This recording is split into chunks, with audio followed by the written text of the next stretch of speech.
Sweat pooled at the base of Margot's spine, plastering the borrowed rigid silk to her skin. The charity gala smelled like stale gin and desperation barely masked by thousands of dollars of heavy floral perfume. "Nobody wants you here," Cecilia had whispered moments ago, her breath hot and smelling faintly of salmon canapes. It was a petty cruelty. Margot was used to it. She wasn't used to the sudden, suffocating silence that followed, or the heavy, rhythmic thud of leather shoes crossing the marble floor straight toward her. Champagne in these places always gave Margot a headache right behind her left eye. It wasn't the good stuff despite the crystal flutes. It was acidic, leaving a film on her teeth that she kept running her tongue over a nervous tic she couldn't suppress. She stood wedged between a massive shedding fern and a marble pillar that radiated a deep, unyielding cold through the thin fabric of her dress. The dress was Cecilia's cast-off. A muted, ugly, bruised plum color with a zipper that dug into Margot's lower ribs every time she drew a full breath. She took shallow sips of air, making her lightheaded. The ballroom of the Grand Hotel was a sea of shifting bodies, a blur of sequins' dark tuxedos, and the harsh glare of camera flashes from the press penned near the entrance. Margot hated it here. She hated the noise, a dull, continuous roar of overlapping conversations, the clinking of silverware against porcelain, the screech of a microphone feeding back near the podium. She hated the way she felt inside her own skin, too large, too awkward, too painfully visible, despite her desperate attempts to blend into the wallpaper. Cecilia materialized from the crowd, smelling of Chanel and expensive mints. Her older sister didn't glide. She marched a heat-seeking missile in emerald green velvet. Cecilia held her own champagne flute by the stem, her manicured nails tapping a restless rhythm against the glass. "You're sweating," Cecilia said. It wasn't a question, and it wasn't an expression of concern. It was an accusation. Margot wiped a damp palm against the side of her dress, wincing as the rough silk caught on a hangnail. "It's hot in here. They have the heat up too high." "It's climate-controlled, Margot. You're just nervous. You always sweat when you're nervous." Cecilia didn't look at her. She was scanning the room, her eyes darting over the heads of the local politicians and the bored socialites. She was looking for someone important, someone who mattered. "You shouldn't have come. Mom told me I had to. Mom tells you a lot of things. It doesn't mean you have to inflict yourself on the rest of us." Cecilia finally turned her gaze to Margot. Her eyes were exactly the same shade of brown as Margot's, but where Margot's were usually tired and wide, Cecilia's were sharp, assessing, and entirely devoid of warmth. "Look at you.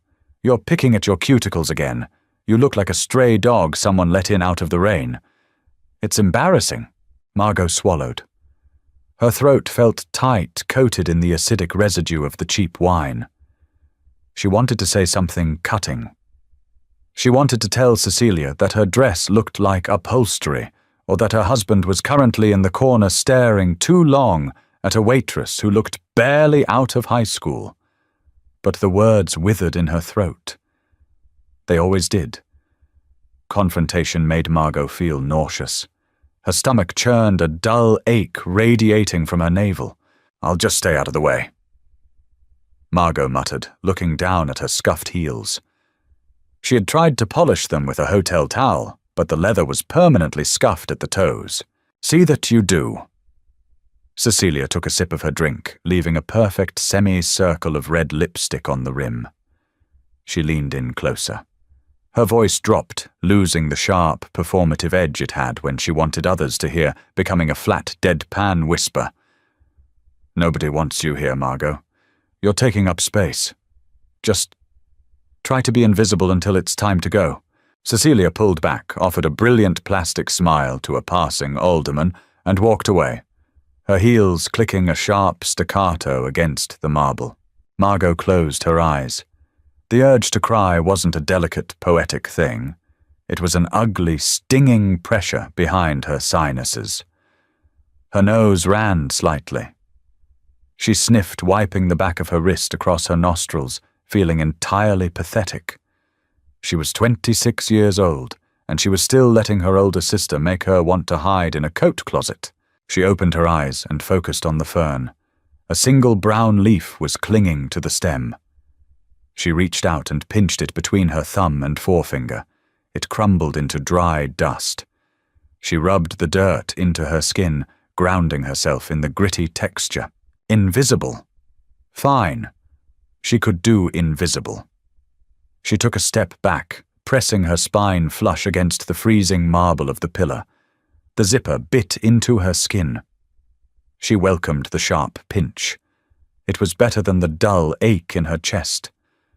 She raised her glass, finding it empty, and debated the logistics of making it to the bar without being intercepted by anyone her mother knew. It was then that the noise in the ballroom began to die. It wasn't instant. It started near the grand double doors at the far end of the hall.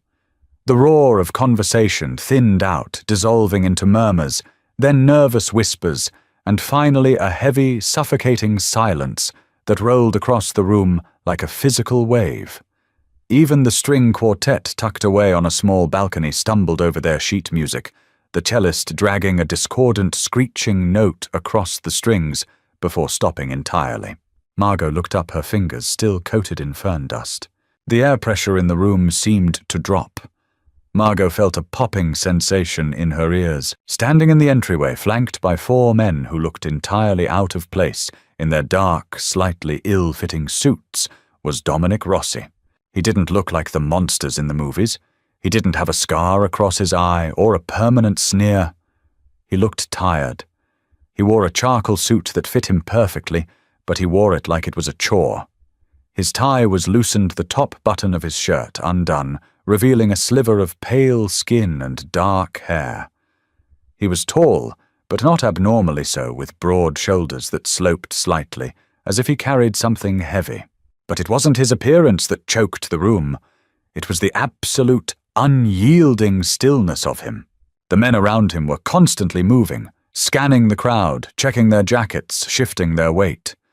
Dominic was completely static. He stood there, his hands resting loosely at his sides, his dark eyes sweeping over the frozen crowd. Margot had heard the whispers. Everyone in the city knew the Rossi name. They owned the shipping yards, the waste management contracts, and if the rumors were true, half the police force. They were blood and concrete and quiet disappearances. They didn't come to charity galas. They didn't mingle with the country club set. Yet here he was. The silence dragged on, agonizing and thick. Someone near the buffet dropped a fork.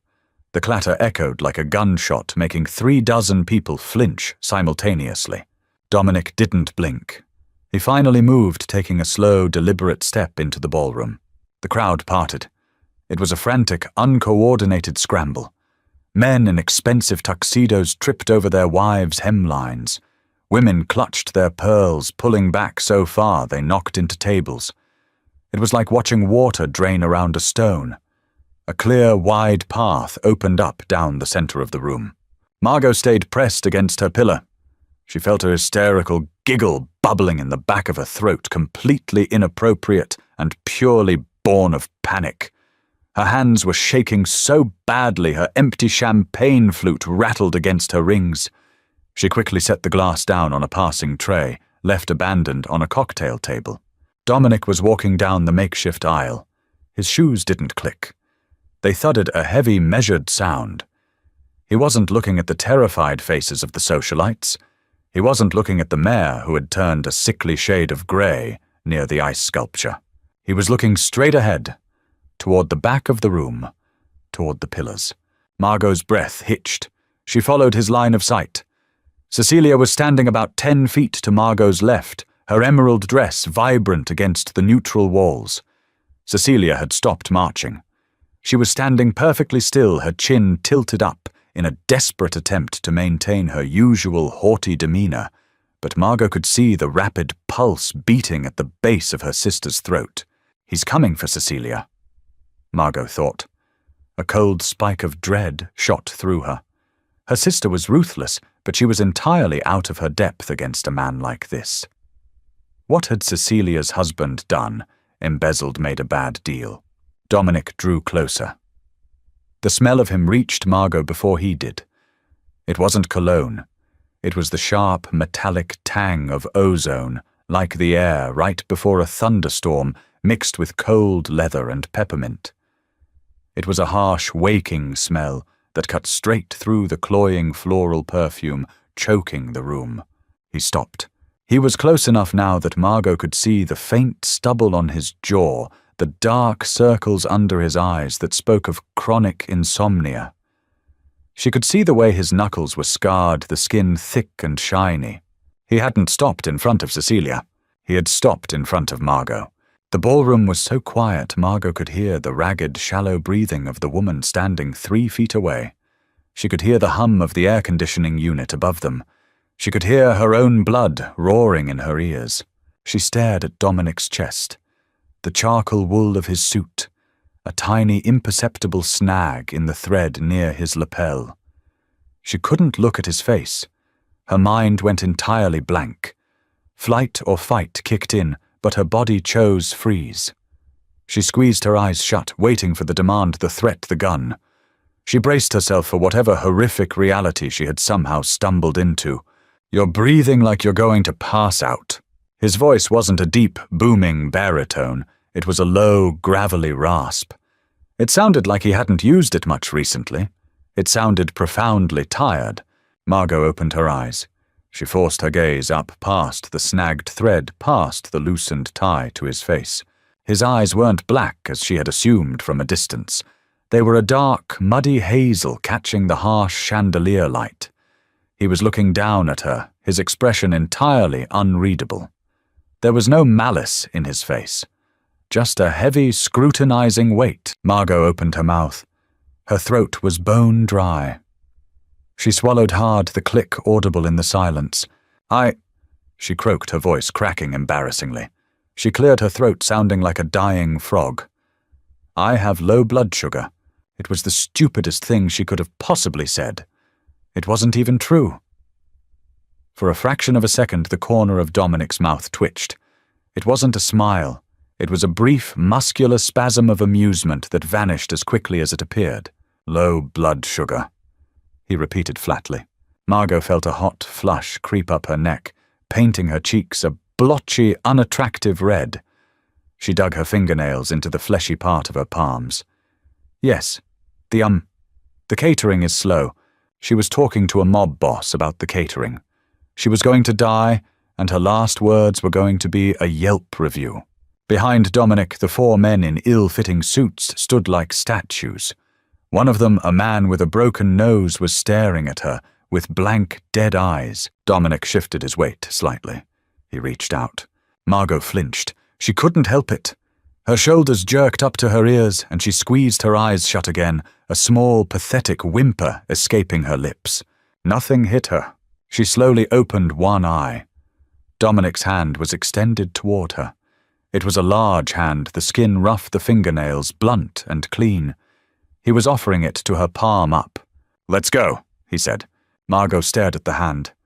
"Go." "Yes. Go where?" "Anywhere that isn't here." Margot blinked. The confusion was rapidly overtaking the terror. I don't know you." "I know." "Then why are you—" She gestured vaguely at him, at his hand, at the entire terrified room. "Doing this?" Dominic sighed. It was a long, weary exhalation that rustled the fabric of his suit. He dropped his hand, sliding it into his trouser pocket. He leaned in slightly, closing the distance between them. The smell of peppermint and ozone wrapped around her, suffocating and sharp. "I've been standing in the back of this room for 20 minutes. He said, his voice dropped so low it was only for her. "I watched you pick at your dress. I watched you rub dirt on your hands. And I watched the woman in the green velvet tell you that nobody wanted you." Margot stiffened. The flush on her neck receded, replaced by an icy, jarring shock. He had heard that. This terrifying, dangerous man had witnessed her most pathetic, humiliating moment. "She's my sister," Margot said defensively, wrapping her arms around her stomach. She's a bitch, Dominic countered without heat, just stating a fact. And she's wrong. Margot stared at him, her chest tight. You don't even know my name, Margot, he said instantly. She took a half step back, hitting the marble pillar. How do you know that it's my business to know things? He pulled his hand back out of his pocket and offered it again. You look like you're going to vomit or cry. Probably both. I don't want to be here. You don't want to be here. Take the hand, Margot. She looked past him. The entire room was watching them. Hundreds of eyes. Cecilia was staring, her mouth slightly parted, her face pale. The smugness was entirely gone, replaced by profound, unadulterated shock. The alderman looked like he was praying. The mayor was sweating through his collar. They were all looking at her. Not with pity. Not with the usual bored dismissal. With fear. Because this man, this ghost from the ugly side of the city had crossed the room for her. Margot looked back at Dominic's hand. The scars on his knuckles. The calluses. It wasn't a safe hand. It was a hand that broke things, but it was a hand reaching for hers. Her own hand was trembling violently as she raised it. She hesitated for a second, hovering just an inch above his palm. She felt a hysterical laugh, threatening to break free again. What was she doing? She was walking out of a charity gala with a Mafia boss because her sister was mean to her. It was insane. It was completely unhinged. She let her hand drop into his. His grip was instantly firm. His skin was warm, dry, and rough, just as it looked. He didn't pull her. He simply closed his fingers around hers and turned. Walk, he instructed quietly. Margot stumbled on her first step, her scuffed heel catching on the edge of a rug. She pitched forward slightly, but Dominic's grip on her hand tightened, acting as an iron brace that kept her upright. He didn't look back or slow down. He just adjusted his stride to match her clumsy recovery. They walked back down the cleared aisle. The silence was still absolute. The only sound was the thud of Dominic's shoes and the frantic, uneven clicking of Margot's heels. She didn't look at the crowd. She kept her eyes fixed on the broad expanse of Dominic's back, on the charcoal wool, and the slight tension in his shoulders. She felt the eyes on them. She felt the heat of their stares, the burning curiosity, and the fear. As they passed Cecilia, Margot didn't turn her head. She didn't offer a smirk or a triumphant glance. She just kept walking, her hand swallowed entirely by the rough, warm grip of a man who terrified everyone in the room. They reached the double doors. The 4 men in suits fell into step behind them, seamlessly boxing them in. The heavy wooden doors swung open, pushed by unseen hands, and they spilled out into the plush, carpeted silence of the hotel lobby. The air in the lobby was cooler, smelling of floor wax and old brass. The oppressive weight of the ballroom vanished, replaced by a sudden, dizzying emptiness. Dominic didn't stop. He kept walking toward the revolving glass doors at the front of the hotel. Margot was practically jogging to keep up now. Her breathing was harsh, scraping in her throat. The reality of what she had just done was crashing down on her. She had just left with Dominic Rossi. She was in a convoy of large, armed men. "Wait!" she gasped, pulling back on his hand. He stopped instantly. The 4 men behind them stopped. It was a terrifyingly synchronized halt. Dominic turned to face her. The hotel lobby lighting was softer, less aggressive than the chandeliers casting long shadows across his face. He looked at her hand, still securely held in his, and then up to her face. Margot panted, her chest heaving. Her hair had frizzed from the sweat on her neck, sticking to her cheek. She knew she looked like a disaster. "I don't have my coat. I left my coat at the check." It was another stupid, mundane thing to say. Dominic stared at her for a long, heavy moment. Then he looked at one of the men behind him, the one with the broken nose. "Get her coat," Dominic said. The man didn't blink. "What does it look like, boss?" Dominic looked back at Margot. "What does it look like?" It's a beige trench coat. "From Target." She whispered, her face burning. "It has a missing button on the left cuff. The man with the broken nose nodded once sharply and turned on his heel, marching back toward the ballroom doors. Dominic looked down at her. He didn't let go of her hand. "Target!" He noted his voice devoid of judgment. It was on sale. Margot defended weakly, wanting the floor to open up and swallow her whole. "Okay," he said softly. He reached out with his free hand and carefully tucked the frizzy strand of hair behind her ear. His fingers grazed her damp skin, a fleeting, startlingly gentle touch that sent a sharp jolt of electricity down her spine. "We'll wait for the coat." Broken Nose returned in under 3 minutes. He held the beige trench coat delicately by the collar, keeping it suspended away from his dark suit, like it was a piece of forensic evidence. He extended it toward Margot without a word. "Thank you," she mumbled, reaching for it. Dominic intercepted. He took the coat from his man, shook it out with a sharp snap of fabric, and stepped behind Margot. He held it open. The gesture was so mundane, so strangely domestic, that Margot froze. She stared at the empty sleeves, then glanced over her shoulder at him. His face gave nothing away. He just waited, his arms slightly raised. She shoved her arms into the sleeves. The familiar, cheap polyester lining slid over her bare skin, immediately trapping her body heat. It smelled like her cramped apartment and the lavender detergent she bought on clearance. She pulled the lapels tight across her chest, effectively hiding the ugly plum dress. She felt a fraction more human, a fraction less exposed. "Better?" Dominic asked, stepping around to her side. "Yes." She didn't look at him. She looked at the missing button on her cuff. He didn't offer his hand again. He just nodded toward the glass doors. The entourage moved. Stepping out of the hotel was like stepping into a vacuum. The humid night air hit them thick with the smell of exhaust, damp asphalt, and impending rain. 3 massive black SUVs sat idling at the curb, taking up the entire loading zone. They rumbled with a deep, bass-heavy vibration that Margot could feel in the soles of her scuffed shoes. A man in the lead car jumped out and pulled the rear passenger door open. It wasn't a normal car door.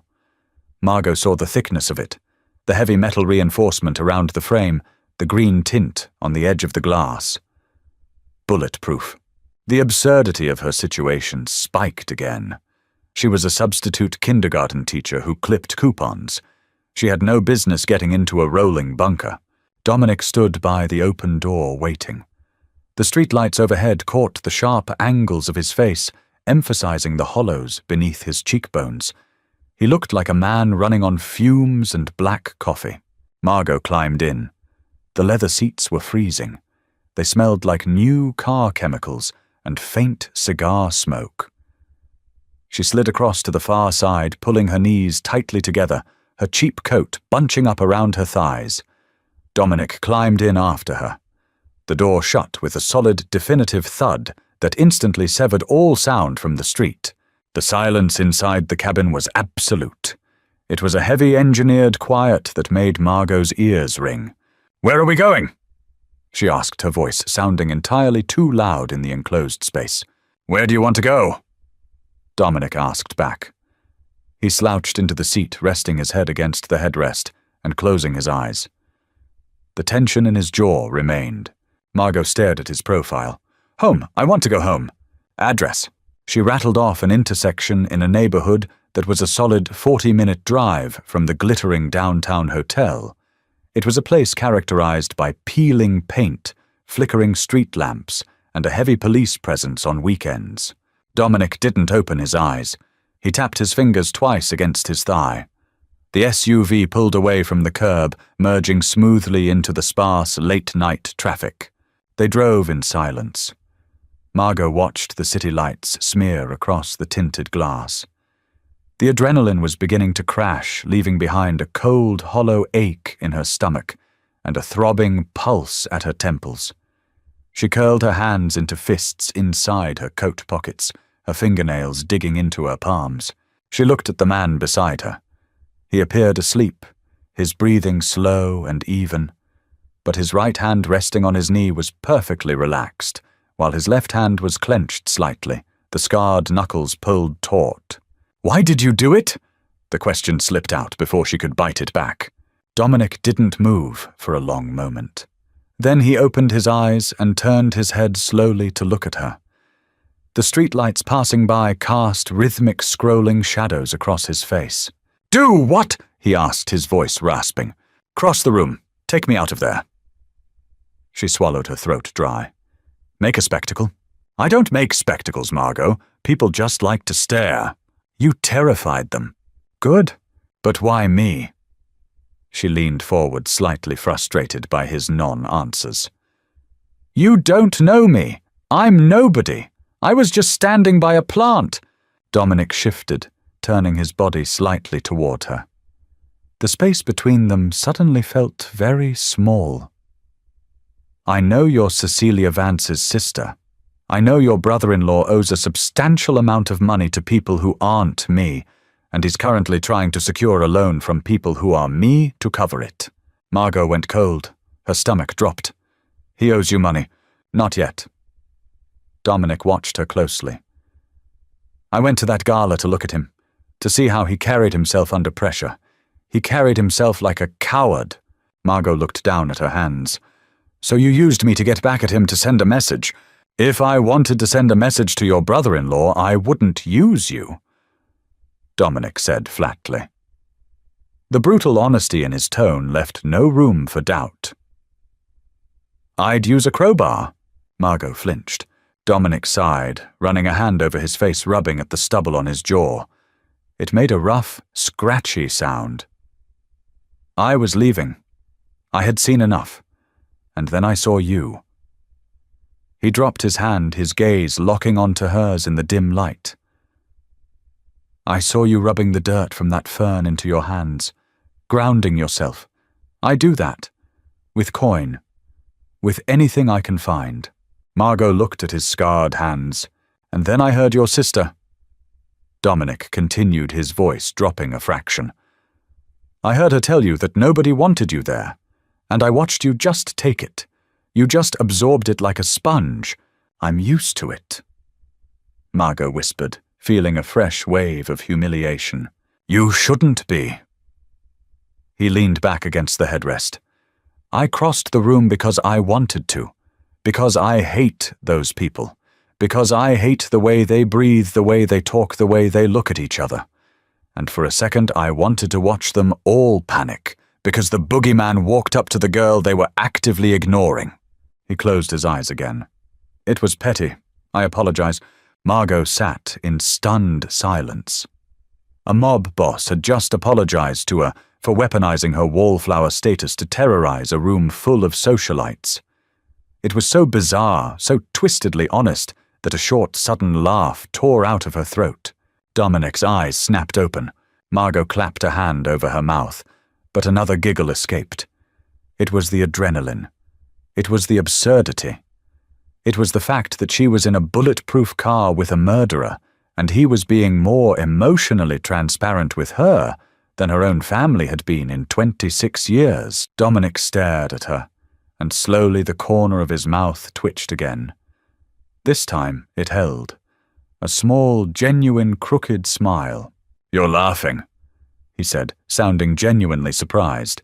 "I'm losing my mind," Margot corrected, dropping her hand from her mouth.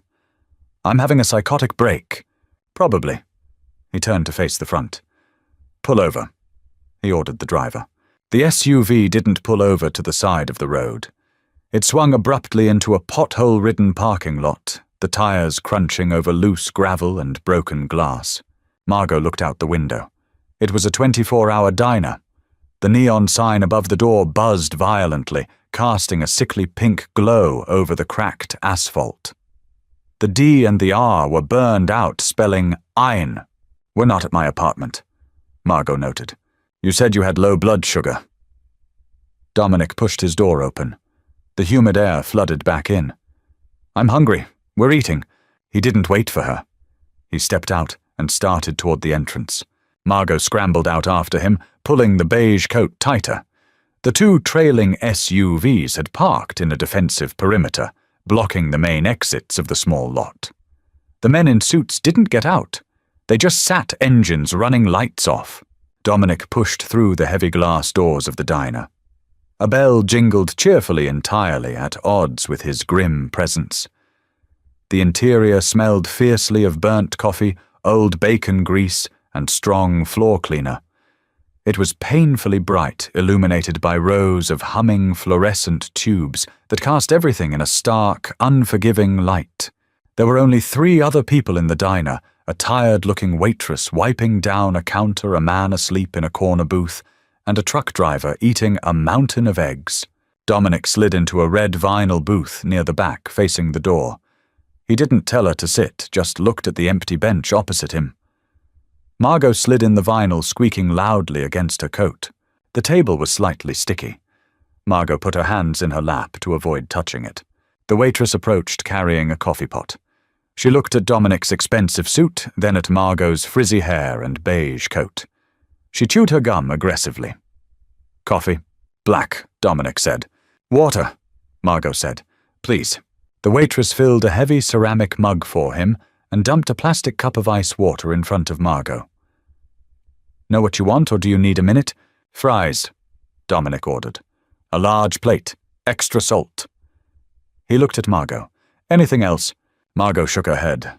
Her stomach was tied in knots. She couldn't imagine eating. The waitress nodded and walked away, her rubber-soled shoes squeaking on the linoleum. Dominic wrapped both of his hands around the steaming mug. He didn't drink. He just let the heat seep into his palms. The harsh fluorescent lights stripped away the shadows that the car had provided. Margot could see the deep lines of exhaustion bracketing his mouth. He looked older here. Less like a myth, more like a man who worked too many hours in a terrible job. "You don't have to stay," Dominic said, quietly, looking down at his coffee. "I can have one of my men take you home right now. You don't have to eat the fries." Margot looked at the plastic water cup. Condensation was pooling at the base. She traced a circle in the moisture with her index finger. Why was she staying? She was terrified of him. She had spent the last hour expecting a gun to be pulled. But sitting here in this terrible lighting with the smell of old grease masking the ozone and peppermint, he just seemed tired. And for the first time all night, nobody was looking at her with disdain. "I like fries," Margot said softly. Dominic looked up. His hazel eyes searched her face, looking for the lie. He didn't find one. He slowly released a breath he seemed to have been holding and took a sip of his black coffee. The fries arrived a few minutes later, dumped unceremoniously onto a thick oval plate, radiating heat and glistening with grease. Dominic pushed the plate to the center of the table. He didn't take any. He just watched her. Margot hesitated. She reached out, picked up a single searing hot fry and blew on it. She took a bite. It was perfect. Crispy on the outside, fluffy on the inside, heavily salted. She closed her eyes for a brief second, savoring the simple, greasy comfort of it. It tasted like reality. It tasted like the opposite of dry salmon canapes. When she opened her eyes, Dominic was still watching her. "Good?" he asked. "Yes." She picked up another one. "You're not eating." "I lose my appetite when I'm working." "Are you working now?" "I'm always working." He picked up his mug again. "Tell me about the dress." Margot stopped chewing. She swallowed hard the fry, suddenly feeling like a lump of lead. She looked down instinctively, pulling the lapels of her coat tighter, completely covering the bruised plum silk. "It's ugly," she said bluntly. "It's not your color." He agreed, devoid of tact. "Why are you wearing it?" "Because it belongs to Cecilia. And my mother said I couldn't go to a gala in my work clothes, and I couldn't afford to buy anything new, so I wore the hand-me-down." Margot took a long drink of her ice water, letting the cold ground her. "It has a broken zipper. It's been digging into my ribs all night." Dominic's expression darkened. It wasn't a dramatic shift, just a sudden tightening of the muscles around his jaw, a slight narrowing of his eyes. "Take the coat off." Margot's heart hammered against her ribs. "No." "Margot, take the coat off. It's freezing in here, she lied. I'll give you my jacket. He leaned forward, bracing his forearms on the sticky table. The raw power of him, momentarily masked by the diner setting, flared back to life. Take the coat off and let me fix the zipper. She stared at him, caught between the instinct to obey the dangerous man and the deep-seated humiliation of exposing the ugly dress again. She slowly reached for the lapels. She peeled the beige fabric back, letting it slip off her shoulders and bunch against the vinyl seat behind her. The bruised plum silk felt incredibly thin in the air-conditioned diner. Dominic didn't look at her chest. He stood up, sliding out of the booth. He walked around the table and stopped behind her. Margot sat rigid. She felt his body heat radiating against her bare shoulders. She smelled the ozone again. "Where is it catching?" he asked, his voice a low rumble, right behind her ear. "On the left side," she whispered, "right below the rib cage." She felt his fingers brush against the silk. His touch was incredibly precise. He traced the line of the zipper down her side. The rough calluses on his fingertips dragged slightly against the delicate fabric. He found the snag. "Hold still," he instructed. She held her breath. She felt a slight tug, a brief moment of resistance, and then the sharp pinch that had been digging into her flesh for 3 hours vanished. He smoothly zipped it down an inch, then back up, securing it. "Better?" "Yes." She let out a shaky exhale. "Thank you." Dominic stayed behind her for a second longer. She felt the ghost of his knuckles brush against the bare skin of her shoulder blade. A shiver violently racked her body, having nothing to do with the temperature of the room. He walked back around the table and slid into his seat. He picked up his coffee mug. He didn't say another word about the dress. They sat in silence while Margot finished half the plate of fries. The diner remained quiet, save for the rhythmic squeak of the waitress's shoes and the low hum of the refrigerators. It was the most comfortable silence Margot had experienced in years. There was no pressure to perform, no need to shrink herself down. She was just a woman eating fries in an ugly dress, and he was just a tired man drinking black coffee. The drive to Margot's apartment was shorter. The streets were emptier, the city finally sleeping. When the SUV pulled up to the curb outside her building, the stark contrast between their worlds became violently apparent. Her apartment building was a square block of red brick, stained with decades of city grime. The security door was propped open with a rusted coffee can. The streetlight out front flickered, casting a strobe light effect over the overflowing dumpsters on the corner. Dominic looked out the tinted window at the building. He didn't frown, but the hard lines of his face set into something resembling stone. "I can walk myself up," Margot said, reaching for the heavy door handle. "No." Dominic was already unbuckling his seatbelt. "I'm walking you up." She didn't argue. She didn't have the energy. They walked up 3 flights of stairs. The hallway smelled like boiled cabbage and stale cigarettes. The carpet was a mottled, unidentifiable brown stained heavily near the doorways. The single bulb overhead buzzed angrily. Dominic walked slightly ahead of her, his hand hovering near the inside of his jacket. He scanned the narrow hallway with a cold, predatory focus, evaluating every shadow, every closed door. He looked entirely out of place here in his charcoal suit, a dark prince in a decaying castle. They reached her door, apartment 3B. The brass number 3 hung upside down by a single screw. Margot dug her keys out of her small clutch. Her hands were shaking again, but not from fear this time.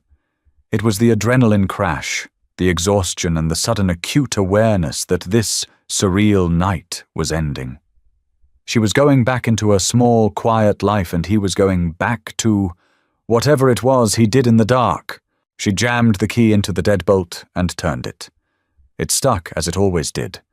She had to jiggle it fiercely before the mechanism finally yielded with a loud clank. She pushed the door open, revealing the small, cramped entryway of her apartment. She didn't turn on the light. She turned to face him. He was standing close, taking up most of the hallway. The overhead light cast shadows into the hollows of his eyes, making them look completely black. "Thank you," Margot said, her voice sounding thin in the quiet hallway. "For the fries. And for the zipper."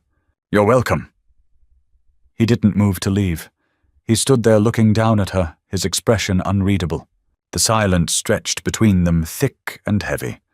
Margot felt a sudden, irrational panic rising in her chest. She wanted to invite him in. She wanted to offer him a glass of tap water. She wanted to do something, anything, to prolong this strange collision of their lives. But she didn't. She just stood there, clutching the edge of her door. Dominic reached into his jacket pocket. He pulled out a small black plastic rectangle. A burner phone. He held it out to her. Margot looked at it, then back up to his face. "What is this?" "A phone." "I know what a phone is. Why are you giving it to me?" "Because tomorrow your sister is going to call you, and your mother is going to call you, and they are going to demand to know what happened, and they are going to use it to make you feel small again." Dominic's voice was low, entirely devoid of emotion, stating facts. "And your brother-in-law might try to contact you thinking you have some kind of pull with me now." Margot felt a cold knot form in her stomach. He was right. Tomorrow was going to be a nightmare. "Keep that phone on you," Dominic said, pressing it into her palm. His fingers lingered against hers for a second, warm and rough. "There is only one number programmed into it. It rings directly to me. Not my men. Me."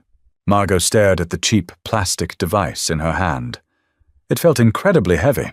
"If he bothers you," Dominic continued, his voice dropping to a dangerous gravelly register. "If anyone bothers you, you press send." "And then what?" Margot whispered. Dominic took a step back, the shadows instantly swallowing the sharp angles of his face. He looked at her one last time, his hazel eyes catching the dim light. "And then," he said softly, "I crossed the room again." He turned and walked away, his heavy footsteps echoing down the linoleum hallway. He didn't look back. Sunlight sliced through the cracked slats of the vinyl blinds, hitting Margot directly in the eyes. She woke with a start, her mouth tasting like copper and old sleep. She was still wearing the bruised plum dress. She peeled herself off the mattress. The silk was completely ruined, now creased beyond repair, and stained with sweat under the arms. She unzipped it, grateful it didn't catch, and let it pool around her ankles on the scuffed hardwood floor. She stepped out of it, kicking it under the bed. Out of sight. Her regular cell phone started vibrating on the nightstand. It vibrated so violently it slowly inched toward the edge of the cheap particle board table. Margot stared at the screen. "Mom," she let it ring out. 2 seconds later it started again. "Cecilia." She picked up the phone, her thumb hovering over the red reject button. Her chest tightened. The old familiar nausea rolled through her stomach. For 26 years, that name on a screen meant incoming criticism. It meant a barrage of passive-aggressive comments about her hair, her job, her lack of ambition. Margot pressed the power button, holding it down until the screen went entirely black. She tossed the dead phone onto the unmade bed. The silence in the apartment was absolute, save for the distant rumble of a garbage truck grinding down the avenue. Margot walked into her tiny bathroom. The fluorescent bulb flickered on, casting a sickly yellow hue over the peeling linoleum. She splashed cold water on her face, shivering as it dripped down her neck. She looked at her reflection. She didn't look different. She still had the same dark circles under her tired brown eyes, the same unremarkable features, but her right coat pocket hanging on the back of the bathroom door felt heavy. She reached inside the beige polyester and pulled out the black burner phone. It was completely smooth, devoid of any logos or identifying marks. It felt cold against her palm. "If he bothers you, if anyone bothers you." Margot set the burner phone gently on the porcelain edge of the sink. She showered, scrubbing the smell of stale gin and diner grease off her skin, scrubbing until her skin turned pink and raw. She dressed in her usual armor, a grey, oversized sweater, faded denim, and flat, sensible shoes. The walk to the elementary school where she was substituting took 20 minutes. The morning air was sharp-smelling of wet asphalt from a brief overnight rain and the exhaust of idling buses. By the time she reached the school gates, her hands were shoved deep into her pockets. Her right hand was wrapped tightly around the plastic rectangle.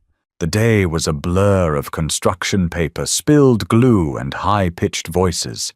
The sensory overload usually drained her, but today it was a welcome distraction. The smell of cheap wax crayons and institutional floor wax grounded her. It was normal. It was safe. At 3:15, the final bell rang. The stampede of children cleared out, leaving behind a profound, ringing silence in the classroom. Margot stayed late, wiping down desks with chemical-smelling antibacterial wipes. She was stalling, and she knew it. She couldn't stay in the classroom forever. The sun was beginning to dip behind the taller office buildings as she walked the 6 blocks back to her apartment. The shadows stretched long and distorted across the pavement. She turned the corner onto a street. Richard was leaning against the brick wall next to her building's entrance. Margot stopped dead on the sidewalk. Her breath caught a sharp inhalation that scraped her throat. Richard looked awful. He was still wearing the trousers from his tuxedo the night before, but the jacket was gone, his white dress shirt wrinkled and stained with yellow sweat at the armpits. His hair, usually slicked back, was erratic and greasy. He was aggressively chewing a thumbnail, his eyes darting up and down the street. He saw her. He pushed himself off the brick wall, nearly stumbling in his expensive leather shoes. "Margot," he rasped. His voice sounded like he had spent the night screaming. She took a step back, the instinct to flee warring with the heavy paralysis in her legs. "Richard, you shouldn't be here." "Where the hell have you been?" He closed the distance between them entirely too fast. He smelled strongly of sour, sweat-stale scotch and pure, unfiltered panic. "I've been calling your phone all day. Cecilia has been calling. Your mother has been calling. My phone is off." "Turn it on." He barked, spit flying from his bottom lip and landing on Margot's cheek. She didn't wipe it off. She was frozen. "Do you have any idea what you did last night?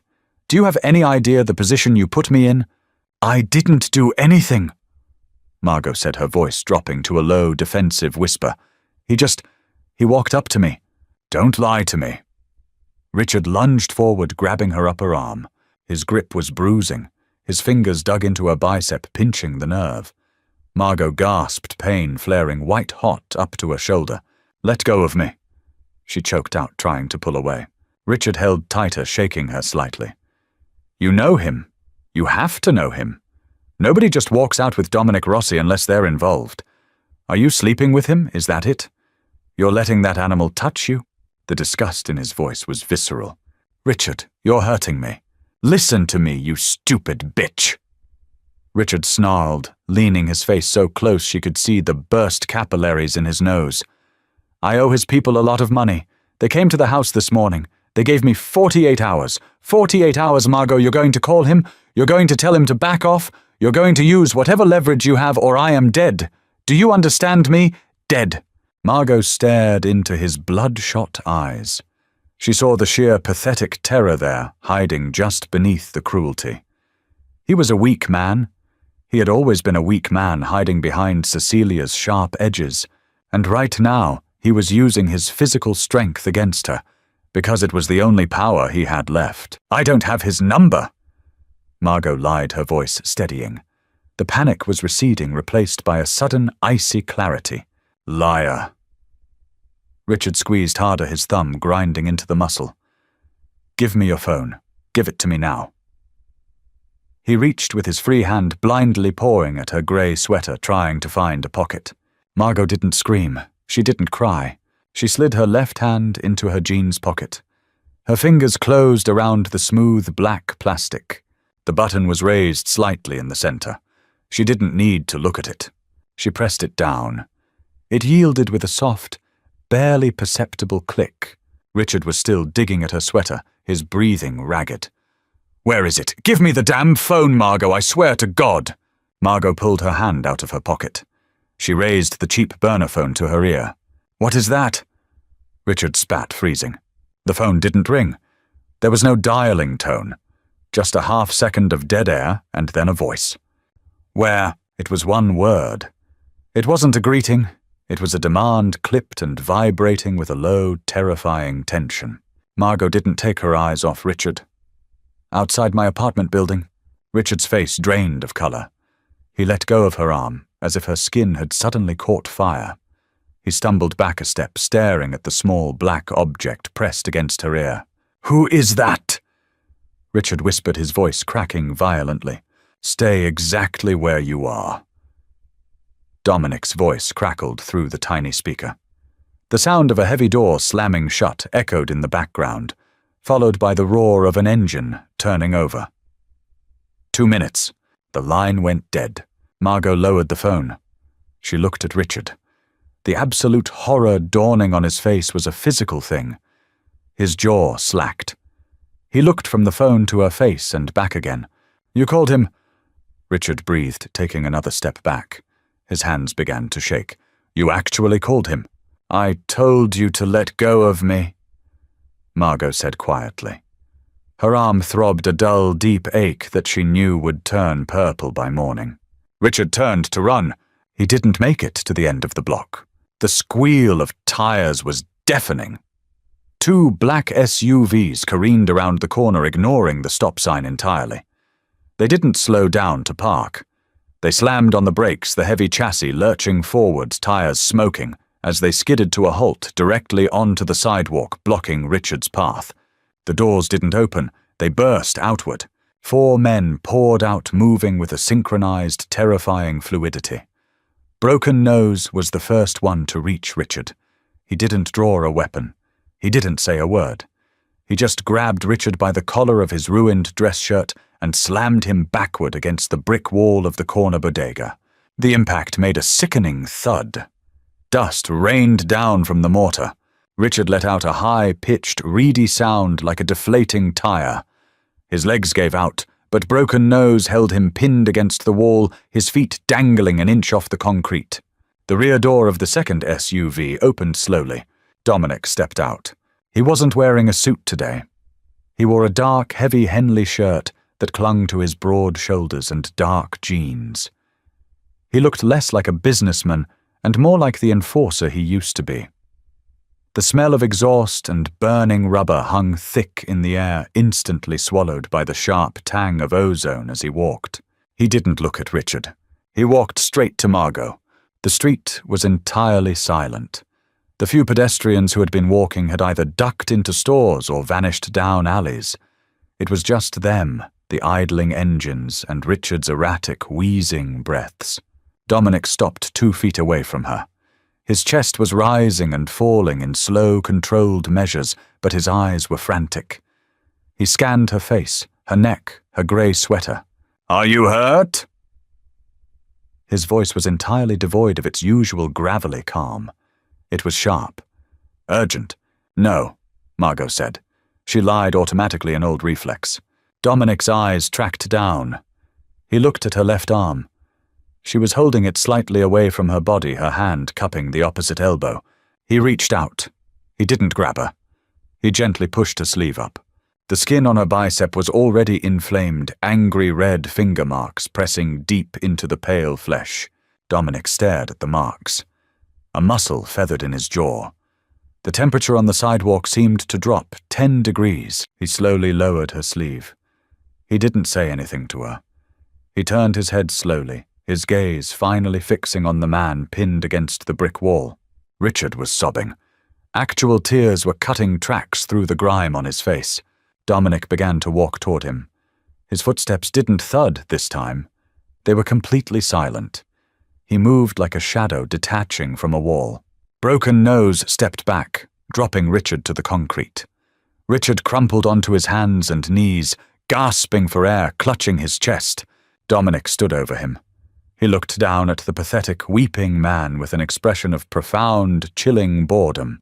"I was going to give you 48 hours to liquidate your assets and pay what you owe," Dominic said. His voice was quiet. It carried perfectly in the silent street. "I was going to let you walk away poor but breathing. I'm sorry," Richard babbled, staring at Dominic's boots. "I didn't know. I swear to God, Mr. Rossi, I didn't know she was yours. I didn't know!" Margot flinched at the word. Yours. Dominic didn't correct him. He crouched down, balancing easily on the balls of his feet. He rested his forearms on his knees, bringing his face level with Richard's. "You put your hands on her," Dominic stated softly. "I was desperate!" Richard screamed, spittle flying from his lips. "She wouldn't give me the phone, I just needed to talk to you." Dominic sighed. He reached out with terrifying speed. His hand clamped around Richard's throat, cutting off the scream instantly. He didn't squeeze to kill, he squeezed just enough to paralyze. "You are going to go home," Dominic whispered, his face inches from Richard's terrified eyes. "You are going to pack a single bag. You are going to leave this city tonight. If I see you tomorrow, if I hear your name, if you so much as send a text message to your wife or her sister," Dominic leaned in closer, "I will not send my men. I will come myself, and I will take you apart, piece by piece." He let go. Richard collapsed onto the pavement, hacking violently, clawing at his throat. Dominic stood up. He didn't look back at the man on the ground. He turned and walked back to Margot. "Get in the car," he said. It wasn't a request. Margot climbed into the back of the SUV. The heavy door slammed shut, cutting off the sound of Richard's coughing and the distant wail of a siren. Dominic slid in next to her. The car immediately pulled away from the curb, merging smoothly into the evening traffic, leaving her old life bleeding out on the pavement behind them. The silence in the cabin was thick, but it wasn't the terrified silence of the night before. It was heavy with adrenaline and unsaid things. Margot leaned her head back against the leather headrest. Her arm throbbed a steady rhythmic pain that matched her heartbeat. She turned her head to look at the man sitting beside her.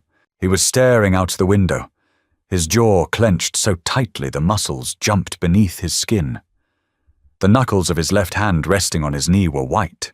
"You didn't kill him," she said softly. Dominic didn't look at her. "Do you want me to—" Margot thought about it. She thought about Cecilia crying over a coffin. She thought about the police. She thought about the cold, dead look in Broken Nose's eyes. "No. Then he lives." Dominic finally turned his head.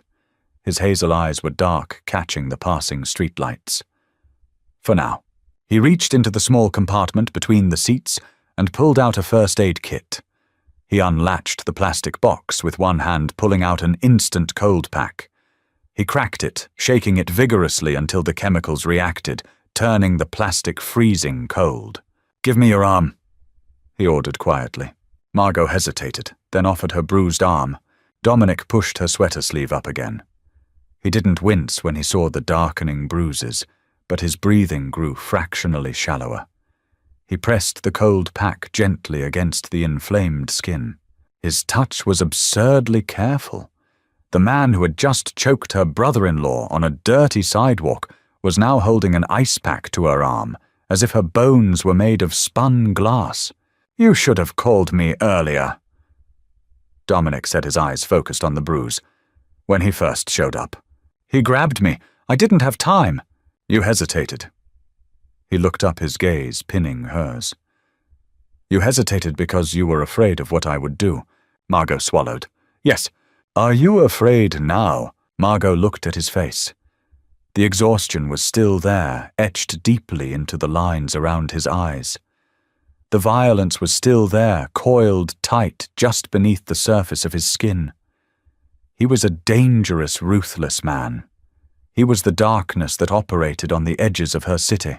But as she sat in the back of the armored car, feeling the biting cold of the ice pack and the heavy, solid warmth of his hand holding it against her skin, she realized something profound. She wasn't invisible anymore. For 26 years, she had shrunk herself down to avoid taking up space. She had absorbed the insults, the neglect, the quiet cruelties of her family, all to keep the peace. She had been the dusty fern in the corner of the room. Dominic Rossi had seen her. He had crossed the ballroom. He had handed her a weapon in the form of a plastic phone. He had shown her that she didn't have to absorb the blow. "No," Margot whispered. The word felt strange on her tongue. Truthful. "I'm not afraid of you." Dominic stared at her for a long time. The tension in his shoulders slowly began to unwind. He didn't smile, but the hard edges of his expression softened slightly. "Good." He adjusted his grip on the ice pack. "Because you're not going back to that apartment." Margot blinked. "Where am I going?" "Somewhere safe. Somewhere they can't find you." He looked back down at her arm. "Your sister is going to lose her husband and her money by tomorrow morning. She will blame you. I won't allow you to be there when she does." It was a kidnapping phrased as a rescue. It was entirely presumptuous, arrogant, and controlling. Margot felt a flutter of panic, but it was quickly swallowed by a deep, hollow relief. She didn't want to go back to the peeling linoleum. She didn't want to face Cecilia's wrath. She didn't want to be the punching bag anymore. "Okay," Margot said quietly. Dominic's head snapped up. He looked genuinely surprised. Okay. She leaned closer to him, letting the heavy silence of the armored car wrap around them. The smell of ozone and peppermint filled her lungs. It didn't smell like a thunderstorm anymore. It smelled like an anchor. "I'm not going back." Dominic's hand slipped slightly, his rough fingers brushing against the bare skin of her wrist. He didn't pull away. He just watched her, his thumb slowly tracing the line of her pulse. The wallflower was dead, and as the black SUV vanished into the heavy shadows of the city night, Margot closed her eyes, finally feeling the terrifying, beautiful weight of being seen. If you felt the tension and raw emotion of Margot and Dominic's story, hit that like button right now. This wasn't your typical fairy tale. It was dark, gritty, and deeply human. Did Margot make the right choice getting into that car? Let me know your thoughts in the comments below. Don't forget to subscribe and click the bell icon so you never miss another intense, immersive story. Share this video with a friend who loves a good mafia romance with real emotional stakes. Thanks for watching, and I'll see you in the next dark chapter.